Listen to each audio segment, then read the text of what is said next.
जगन्नाथ। अच्छा विनय आम तो सारा ओडिशा बुलुचंती माने माने ओडिशा ओडिशा बाहर बहुत कार्यक्रम होचंती बहुत लोक बहुत कथा कहउचंती कहबे तो किंतु हमर केते दिन भलो केते दिन ठीक ना के दर्शक कहबे दर्शक भूल कहबो ठीक कहबो बस किंतु आमे ता मन भीतर नबाकी ना ना नबानी चाहछन हम काम हम करि जेला बस भलो कथा कहले किंतु गोटे कथा एटा चैत्र मास तेणु ओडिया पक्ष चली तो मन कथा है जदि पिला माने ठीक भाव पाठ न पढ़ती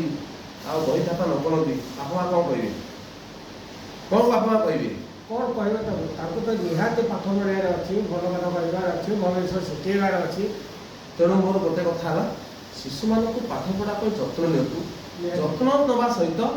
गोटे ठीक बाटर नियंतु आजिकल पुओ झील जो अबाट दायी किए आप दायी तेणु आप अनुष्ठान जो पिला आसवे तेणु आम उचित शिक्षा दबा तापर तो बापा माँ कथा मानिया बाध्य कहीं बापा माँ देवता देवी दुनिया ना तेणु से जब अबाटर जीवन बाट गाड़ा गोटे कथा ये जे सब सत् मार्ग रहा सत् चिंता करवा सब भल चिंता करवा किए कौन कहला न धरी बखाणी बुद आम काम चलवा। नमस्कार, जय जगन्नाथ।